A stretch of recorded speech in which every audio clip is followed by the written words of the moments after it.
So who would have thought today? Derek Del Boy Chisora is on the verge of officially becoming the mandatory challenger for Daniel Dubois' IBF strap. It will be called on April the 22nd. Del Boy won an eliminator last month against Otto Wallin, winning a unanimous decision where he floored Wallin twice in an easy victory. He was never in any danger. He was the underdog going into that fight, and he absolutely battered Wallin. I mean, I wanted Del Boy to win. I backed him. I thought he would win, but I wasn't 100% confident because Wallin, as we've seen against Fury, can be a handful. I know a lot of people were criticising Wallin's performance that night against Del Boy, but at the end of the day, Chisora would not be denied. I thought he rolled back the years. But even with how good Del Boy looked against Wallin and Joyce as well before that, it's clear to see that he is not the same fighter. He has declined a lot. His legs are pretty much gone. So I think at this stage of his career, you've got to be so careful who you match him with. And I've got no problem with Del Boy fighting Wilder or Dillian White or Ngannou.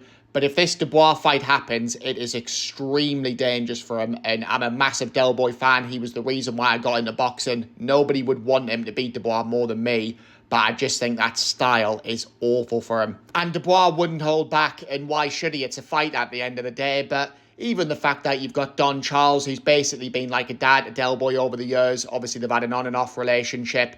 But they do love each other, and he'd be in Dubois' corner, potentially for Del Boy's last ever fight. It just doesn't sit right with me, so I really hope this fight doesn't happen. I don't think it will, personally. The IBF have actually said that a unification with Usyk and Dubois would take priority anyway, so I think what will happen is, I think the unification will happen with Usyk and Dubois in their rematch. And then I think after that, whoever wins will have to vacate the IBF or they'll get stripped unless they face Del Boy. So I think the best case scenario for Del Boy here is to hold out for a vacant world title shot against an Ajagba or a Frank Sanchez, who are both highly ranked in the IBF. So let's see how it all plays out. There's obviously a lot of moving parts at the minute, especially with the potential of Usyk retiring in the next couple of years. I think he's probably got 2 fights left maximum. So there will be a lot of vacant belts flying around. And you will get a lot of opportunities for your likes of Chisora and Hrgovic, AJ, all the fighters that are underneath Usyk and Dubois. But I just don't want to see Del Boy in there against Usyk again, or definitely not Dubois. And Martin Bakole must be kicking himself as well, because the reason why Del Boy has been called as the mandatory and he doesn't have to fight a final eliminator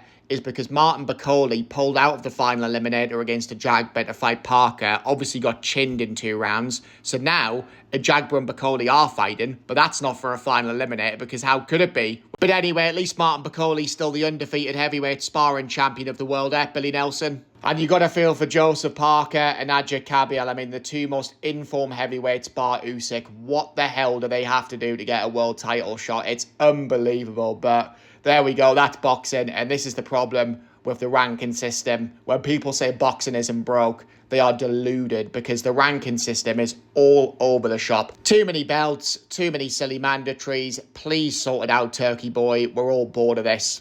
And in other news, justice has been served. The IBF have ordered a rematch between Lewis Crocker and Paddy Donovan after Paddy's appeal was successful. Honestly, if it was a choice between Marcus McDonnell and Blind Mikey from Big Brother refereeing the rematch, I would choose Blind Mikey 7 days a week and twice on a Saturday night in Belfast. I don't want to see Marcus McDonnell referee ever again. He is useless. He completely stole Paddy's dream away from him that night. Thankfully, he won't be anywhere near the rematch and we'll get a fair fight. And it's going to be a massive fight. You know what? The ironic thing is, Lewis Crocker will get more for this rematch than what he would have done even if he faced Boots next.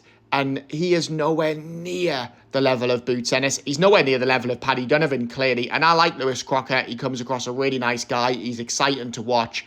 But Paddy Donovan is a level above.